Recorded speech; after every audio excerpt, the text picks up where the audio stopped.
جيبي لي المول الاسطوري وحبه بيض وروحي تصنعي معايا هاد الكيكه الخفيفه الهشيشه بزاف بنينه بذوق الشوكولا والقهوه. راح نصنعوها مع بعض بمقادير بسيطه جدا. يلا بلا ما نطول عليكم. مرحبا بكم على قناتي حواء ديزا تيفي. لا تنسوا تشجعوا الفيديو بلايك وتعليق باش نشوف اذا عجبكم هذا النوع نزيد نشارككم وصفات بسيطه.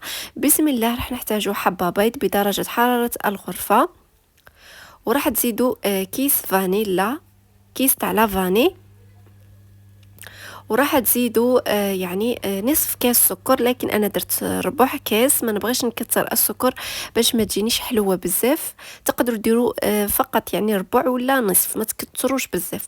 تخلطوا المكونات غير يعني بالفوي، غير باليد وحدكم.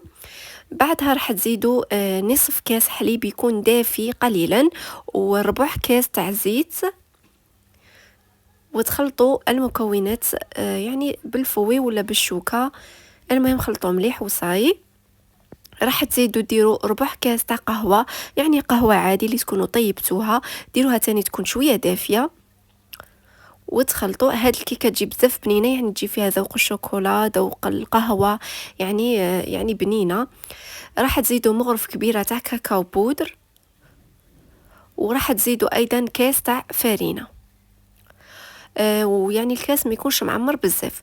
وتخلطوا المكونات جيدا بهذا الشكل. تقدروا تحضروا يعني هذه الوصفه في يعني ربع ساعه، تكونوا يعني حضرتوها وتطيب بسرعه وتوجد بسرعه.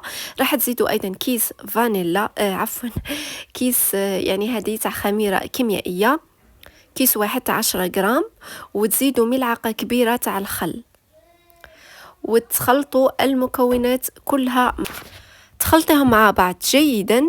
وقبل ما تبدو تحضروا في هذا الكيك تكونوا ديجا درتوا الفرن يسخن على 180 درجة باش غير تخلطوه وتدخلوه في الفرن يكون ساخن. راح تجيبوا المول الاسطوري تاعكم، تقدروا ترشوه يعني تدهنوه بالزبدة والفارينة ولا بالزيت والفارينة. انا درت ورق الطهي لانه هذا يعني راه عندي جديد وخفته يعني يسيل ولا هكا حاجة. انتم اختياري، تقدروا تدهنوه ولا ديروا كما درت انا. راح تضربوه هكذا الصينية باش تخرجوا منها الهواء، دخلوه يطيب مدة تقريبا غير ربع ساعة يكون وجد معكم.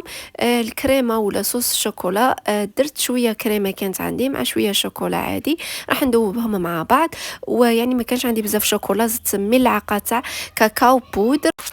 بعدها يعني خليتها تبرد غير دقيقتين ولا 3 دقائق، وقلبتها باش نقلع يعني هاد الورق تاع الطهي. نتوما اذا كنتوا درتوا يعني دهنتوا الصينيه تاعكم غير بالزبده والفارينه، ما راحش ديروا هاد المرحله.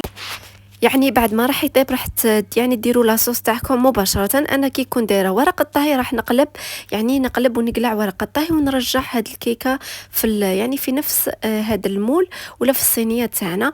زينتها بالصوص شوكولا وشويه مكسرات كوكاو جوز، المهم اللي كان عندي. تقدروا تزينوها باي حاجه، شوفوا تجي بزاف بنينه وسهله وتحضروها بسرعه. جربوها راح تعجبكم بزاف، تقدري تحضريها في وقفه. ملاحظة يعني شوفوا لازم ديروا صوص وهي دافية، والكيكة تاعكم تاني تكون دافية باش تتشربها وتجيكم يعني متشربة وبنينة. شوفوا بعد ما قسمتها أمامكم تجي قراف بنينة. جربوها وشاركوني تجاربكم وبارطاجي الفيديو مع صديقاتك أو أختك. مع السلامة.